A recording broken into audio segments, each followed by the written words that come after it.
அந்த வீட்ல பானோனிக்கு மட்டும்தான் என்ன பிடிக்காம இருந்தது. இப்போ யாருக்குமே பிடிக்காதவளா ஆயிட்டேன். அன்னைக்கு இதே அண்ணனோட வாழ்க்கையை காரணம் காட்டி தானே நீ இளங்கோவை கல்யாணம் பண்ணிக்கணும்னு நினைச்ச.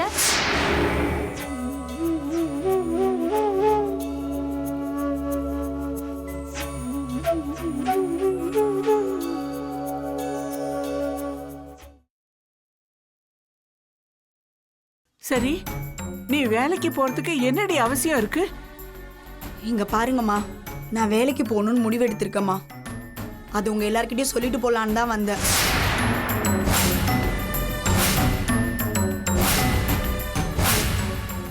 என்ன உமா, நம்ம கைராசி குடும்பத்து பொண்ணுங்க வேலைக்கு போற பழக்கமே கிடையாதே. சொல்லப்போனா சரவணன் வேலைக்கு போறேன்னு சொன்னப்ப கூட நாங்க எதுக்குன்னு தானே கேட்டோம். நீ இப்படி வந்து சொல்றது எங்களுக்கு ரொம்ப ஆச்சரியமா இருக்கு உமா. அண்ணி, அதுக்காக என்ன பண்ண சொல்றீங்க? முதல்ல அந்த வீட்ல பானோனிக்கு மட்டும்தான் என்ன பிடிக்காம இருந்தது.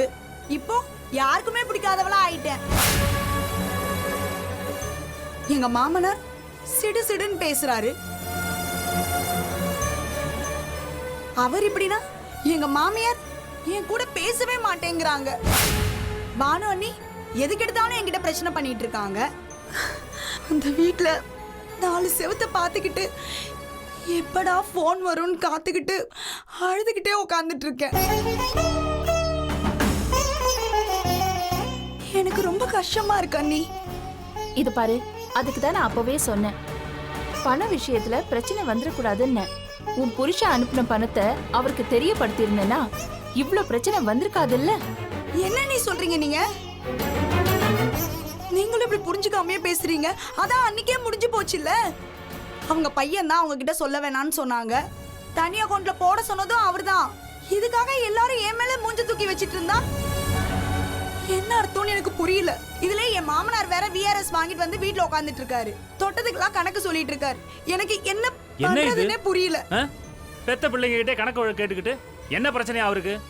இல்லன்னு அவர்தான் கொஞ்சம் கடன் வாங்கி வச்சிருந்தார்ல, அதுதான் நம்ம எல்லாருக்குமே தெரிஞ்ச விஷயம் தானே. அதுக்கப்புறம் என் வீட்டுக்கார் ஃபாரின் போறதுக்கு வேற அவர் பணம் கொஞ்சம் ஏற்பாடு பண்ணி கொடுத்தார்ல, அதுவும் நமக்கு தெரிஞ்ச விஷயம் தான். கல்யாண செலவுக்கு வேற பாங்கண்ணி 2 லட்சம் ரூபாய் கொடுத்திருந்தாங்க. இதெல்லாமே அவர் இப்ப கணக்கு சொல்லிட்டு இருக்காருன்னு. பசங்களை படிக்க வச்சு வேலைக்கு அனுப்புறது இதெல்லாம் வந்து பெத்தவங்க தானா செய்யறது. இதையெல்லாம சொல்லி காட்டிட்டு இருப்பாங்க. இல்ல தம்பி, அவங்களையும் நம்ம குறை சொல்ல முடியாது. இப்போ நம்ம குடும்பத்தையே எடுத்துக்கோங்க. 4 அண்ணன் தம்பிங்க இருக்கீங்க. இன்னைக்கு தனி குடும்பம் ஆனதுக்கு அப்புறம் பணத்தை பிரிக்கணும்னு கேட்கலையா?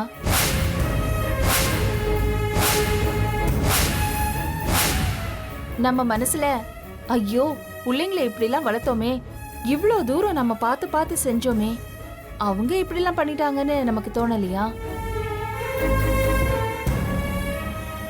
அந்த மாதிரிதான் அவங்களுக்கும் ஏதாவது சங்கடமா தோணி இருக்கலாம். மத்தபடி பெத்தவங்க யாரும் பிள்ளைங்க கிட்ட கணக்கு பார்க்க மாட்டாங்க தம்பி. அது மட்டும் இல்லாம நம்ம குடும்பத்து பொண்ணுங்க பைய தூக்கிக்கிட்டு வேலைக்கு போற எந்த நிலைமையும் இது வரைக்கும் வந்ததில்ல. என்ன நீங்க அவங்களுக்கு சப்போர்ட் பண்ணி பேசிட்டு இருக்கீங்க? அப்போ நான் அங்கேயே இருந்து சாகணுமா? ஏய் உமா, எந்த காலத்துல நீ இருக்கீங்க நீங்க?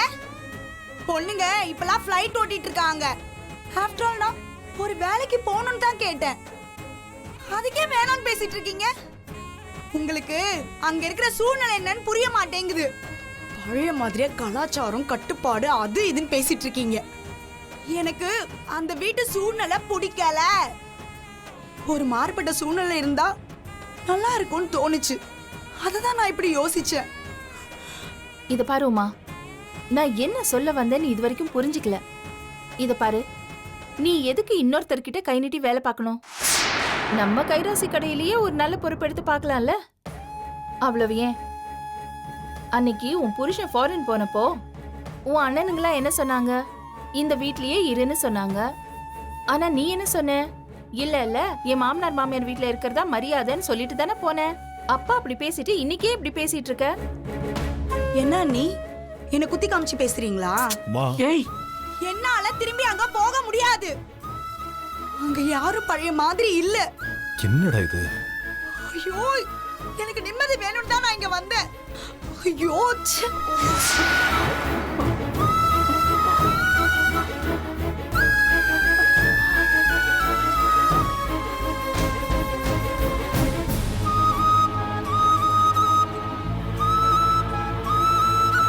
என்ன பண்றதுன்னு எனக்கு ஒன்றும் புரியல.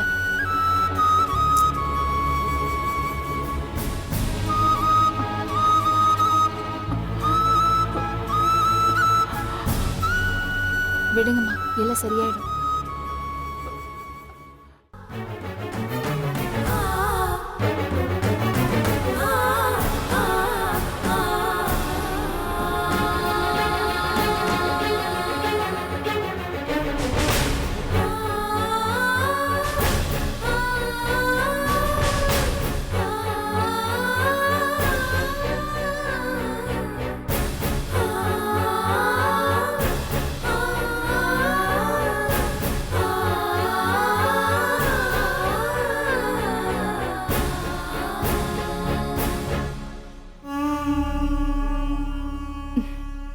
என்ன உமா, ஏன் இப்படி இருக்க?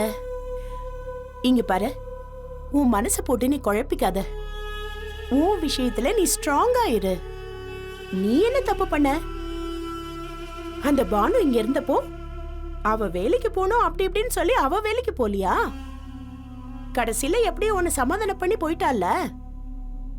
நீ வேலைக்கு போறதுல என்ன தப்பு இருக்கு உமா? இல்ல அண்ணி, அந்த வீட்ல ஒரே தர்ம சங்கடமா இருக்கு. யார் முகத்திலும் முழிக்க முடியாம ரொம்ப கஷ்டமா இருக்கு அண்ணி. அதனாலதான் நான் இங்க வந்தேன். நீ சொல்றது எனக்கு புரியுது உமா. இங்க இருக்கிறவங்களே புரிஞ்சுக்க மாட்டேங்கிறாங்களே, அத நினைச்சாதான் கொஞ்சம் கஷ்டமா இருக்கு. உன் புருஷன் வர வரைக்கும் நீ இங்கே இரு, போகாத. இது உன் வீடு தானே, உனக்கு இங்க எல்லா உரிமையும் இருக்கு. நீ தானே இந்த வீட்டு ராணி. உன்னை நாங்க பாத்துக்கிறோம், சரியா? நீ எதுக்குமே ஃபீல் பண்ணாத. எதுவா இருந்தாலும் உன் புருஷன் வந்ததுக்கு அப்புறம் பேசிக்கலாம். இப்ப அதுதான் நீ பிரச்சனையே. அவர் வேற அங்க ஊர்ல இருக்காரு, அதுவும் வெளிநாட்டுல கான்ட்ராக்ட்ல இருக்காரு. அவருக்கு லீவு கொடுப்பாங்களா என்ன ஏது ஒண்ணுமே புரிய மாட்டேங்குது. அதான் ரொம்ப குழப்பமா இருக்கு. அதெல்லாம் ஒண்ணும் இல்ல உமா, லீவ் கேட்க சொல்லு. யாராவது மண்டைய போட்டுட்டாங்கன்னு சொல்லி லீவ் கேட்டு வர சொல்லு உமா. எல்லாத்தையுமே பைசல் பண்ணிட்டு கிளம்பிடலாம். ஆமா, அந்த பானு என்ன அவ்வளவு பெரிய ஆளா என்ன? உன்னை இவ்வளவு டார்ச்சர் பண்றா?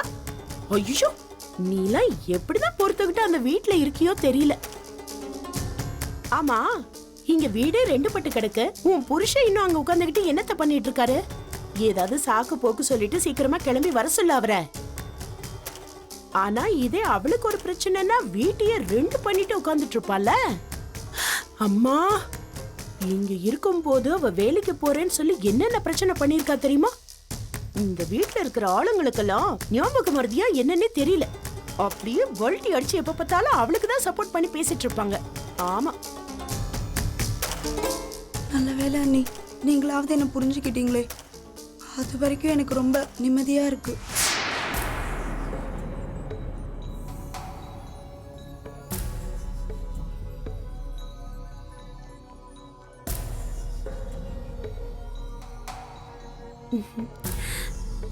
இத பாரு, நான் என்ன சொல்ல வரேன்னா, உமா, உமா, உமா, கொஞ்சம் வெளியில வரியா?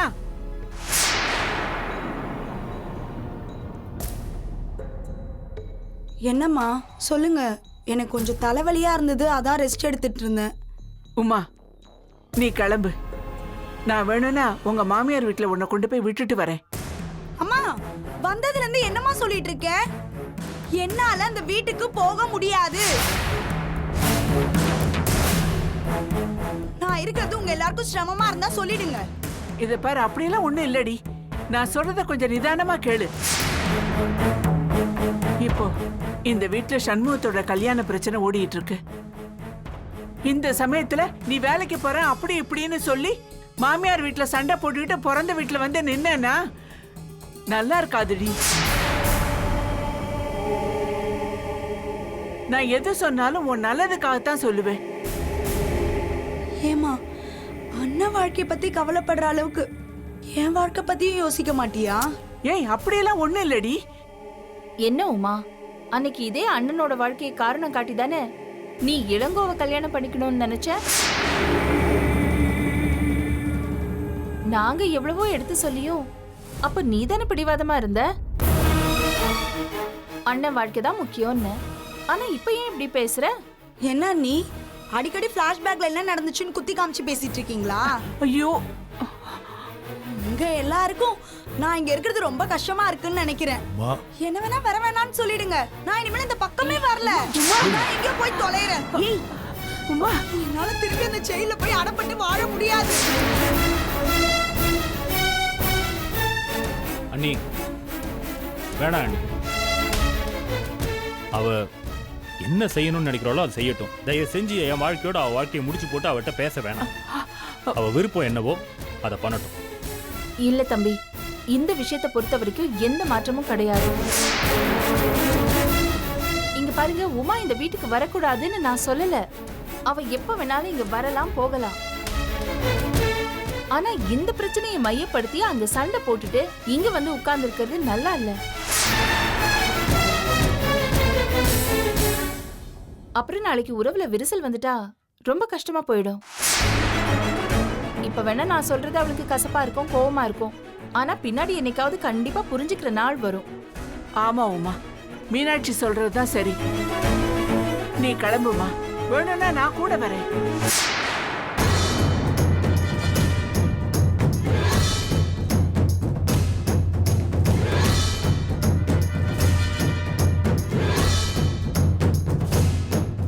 நான் போறேமா. நான் எங்கேடோ கெட்டு போறேன். நீங்க எல்லாரும் சந்தோஷமா இருங்க. நான் சொல்றத கேளுடி.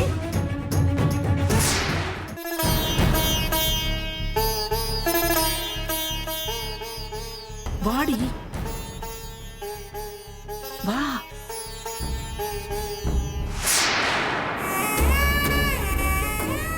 சமந்தியம்மா, சமந்தியம்மா வா.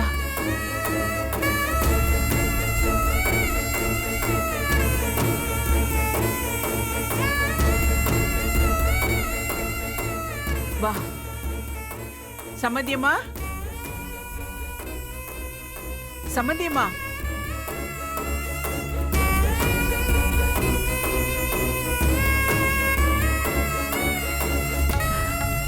வணக்கம் சம்மந்தியம்மா. வாங்க. நல்லா இருக்கீங்களா? இருக்கும். வணக்கம் சம்மந்தி.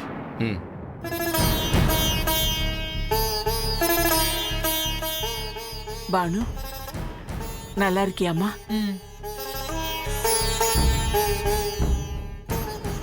ஏதோ உமா மனக்கசப்புல வீட்டுக்கு வந்துட்டா, அதான் அறிவுரை சொல்லி விட்டுட்டு போலான்னு வந்தேன். அப்படியே பானுவையும் பார்த்துட்டு போலான்னு தான். ஏதோ வேலைக்கு போறேன்னு சொன்னா என்ன ஏதுன்னு எங்களுக்கு ஒன்றும் சரியா புரியல. அவரு அதனால கொஞ்சம் கோவமா பேசிட்டாரு, அவ்வளவுதான். அவ ஆறுதலா இருக்கும்னு நினைச்சு உங்க வீட்டுக்கு வந்திருப்பான்னு நினைச்சிட்டு நான் பேசாம இருந்துட்டேன். அது அது எல்லாம் சொன்னேன் என்கிட்ட. எப்பவும் நீங்க எல்லாரும் அவகிட்ட சகஜமா இருப்பீங்க. இப்ப அந்த மாதிரி இல்லைன்னு ரொம்ப வருத்தப்பட்டா. முதல்ல எல்லாம் எங்க வீட்டுக்கு வந்தா ஒரு நிமிஷம் கூட அங்க இருக்க மாட்டா.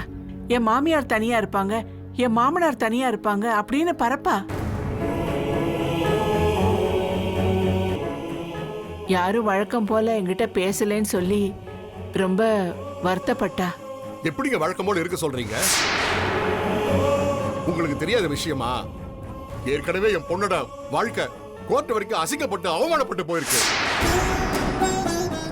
இதுல உங்களுக்கு ஒரு நியாயம், எங்களுக்கு ஒரு நியாயமா?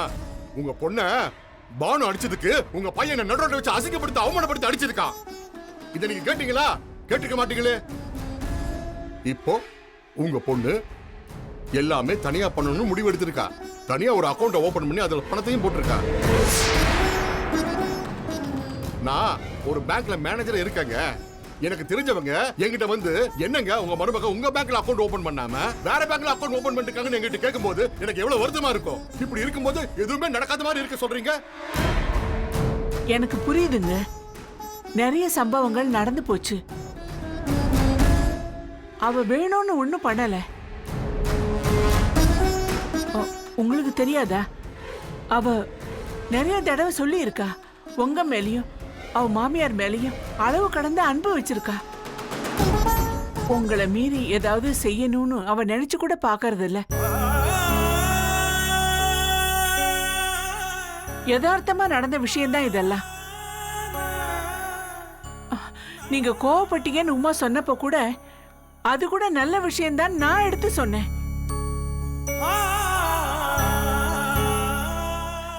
மனசுக்குள்ள கோவத்தை ஒளிச்சு வச்சுக்கிறத விட கொட்டி தீர்த்துட்டோன்னு வச்சுக்கோங்களேன், மனசு லேசாயிடும்.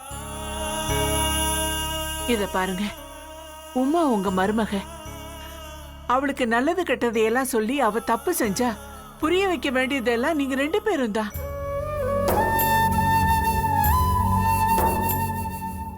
பானு, நான் உமாவை விட்டுட்டு போகணுங்கிறதுக்காக வரல.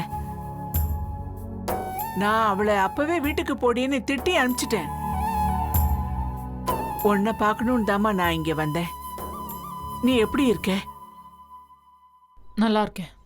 நீங்க எப்படி இருக்கீங்க? இருக்கேம்மா. இருந்து பார்த்ததெல்லாம் போதும்னு நினைக்கிறேன். எனக்கு இனி என்ன இருக்கு? கடவுள் உயிரை கொண்டு போகாம அப்படியே வச்சிருக்காரு.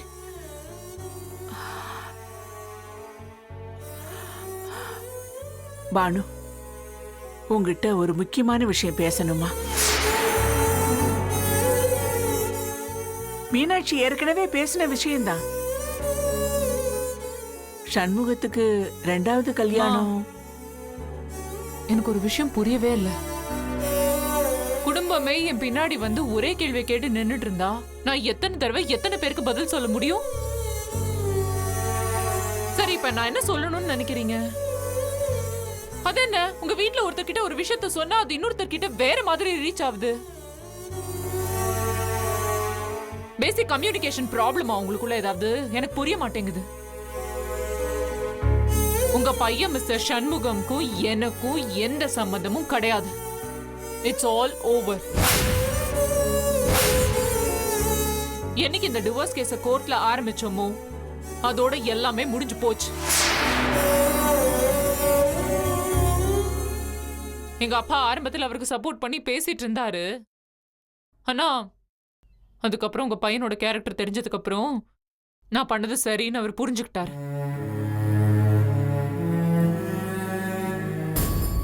இப்போ எங்க குடும்பமே மனப்பூர்வமா இந்த டிவோர்ஸ் கொடுக்கறதுக்கு முழு சம்மதத்தோட இருக்கும்.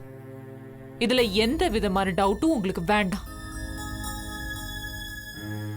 நான் ரொம்ப சந்தோஷமா திருப்தியா நல்லா யோசிச்சு இந்த முடிவு எடுத்திருக்கேன். இந்த கேஸ் எப்போ முடிஞ்சிருக்க வேண்டியது. இவ்ளோ டிலே ஆறதுக்கு உங்க பையன் தான் காரணம். டிவோர்ஸ் கொடுத்துட்டா கைராசி குடும்பத்தோட கௌரவமே பாதிக்கும், அப்படி இப்படின்னு மியூச்சுவலா கொடுக்க மாட்டேன்னு சொல்லிட்டாரு. அப்பவே கொடுத்திருந்தா நீங்க இந்த மாதிரி வந்து நின்னு பேசிட்டு இருக்க வேண்டிய அவசியமே இருந்திருக்காது. இன்னைக்கு உங்க பையனுக்கு உடனே கல்யாணம் பண்ணுங்கிறதுக்காக இங்க வந்து நீங்க என்கிட்ட இவ்வளவு தூரம் பேசிட்டு இருக்கீங்க. இங்க நிக்கிறாளே இவ உங்க பொண்ணு உமா. எல்லா விஷயத்தையும் என்னமோ தெரியாம பண்ணிட்டான்னு சொல்றீங்களே. ஆனா அவ பண்ற விஷயத்த எல்லாம் தெரிஞ்சுதான் வேணும்னே தான் பண்றா. நல்லா தெரியும் எனக்கு. அதுக்காக நீங்க வந்து எங்களுக்கு எதுவுமே தெரியாது அப்படின்னு சப்பக்கட்டு கட்டுறீங்களேமா. உங்க ஃபேமிலியில பேசிக் பிரச்சனை என்ன தெரியுமா? எல்லாருக்கும் படிப்பு இல்ல. படிப்பு இருந்திருந்தா நீங்க நிறைய விஷயத்த புரிஞ்சிட்டு இருந்திருப்பீங்க. அம்மா சி, உங்க பையனால வாழ்க்கையில நான் ஏற்கனவே நிறைய டைமை வேஸ்ட் பண்ணிட்டேன். Past is past. இப்போ என்னோட லைஃப் எனக்கு ரொம்ப முக்கியம். அந்த ஆளால கிடைக்க வேண்டிய ரொம்ப முக்கியமான வெளிநாட்டு வாய்ப்பை இழந்தாச்சு. என்ன பத்தி எவ்வளவு கேவலமா கோர்ட்ல சொல்லி என்னமா இதெல்லாம்? நீங்க என்னமோ இப்ப வந்து என்னாலதான் இந்த டிவோர்ஸ் கேஸ் இவ்ளோ தூரம் இழுக்கிற மாதிரி பேசுறீங்க. இதெல்லாம் என்னாலயா? கேவலமான ஒரு பொய் சொன்னதுனால தானே இவ்ளோ தூரம் நடந்துட்டு இருக்கு. இதெல்லாம் விட்டுட்டு என்கிட்ட வந்து என்னமா? ஓகேமா, நீங்க வந்து கேக்குறீங்கல்ல, நானும் தெளிவா சொல்லிடுறேன். உங்க வீட்ல இருக்க எல்லார்கிட்டயும் தயவு செஞ்சு சொல்லிடுங்க. உங்க பையனுக்கு நீங்க ஒரு கல்யாணம் இல்ல 50 கல்யாணம் கூட பண்ணி வைங்க. எனக்கு ரொம்ப சந்தோஷம். கிளியரா சொல்லிட்டேனம்மா? புரிஞ்சுதா? எனக்கு வேலை இருக்கு.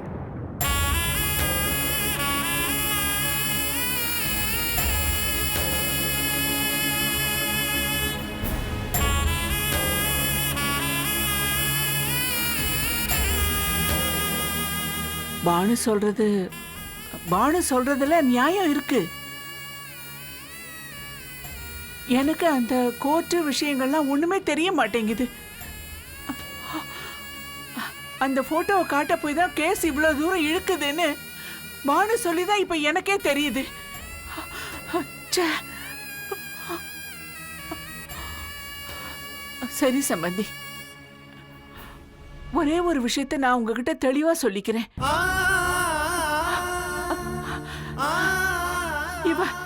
இவ உங்க மருமக. இவளை பத்தின விஷயங்கள்ல முடிவெடுக்க வேண்டியது நீங்க 2 பேரும் தான். எங்களுக்கு எந்த சம்பந்தமும் இல்ல. இவ இனிமே உங்ககிட்ட தப்பா நடந்துக்க மாட்டா. நான் வரேன் சம்பந்தி, நான் வரேன்.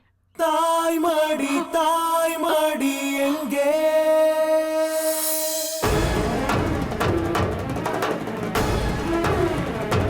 இந்த தாமரை சாயணும் அங்கே.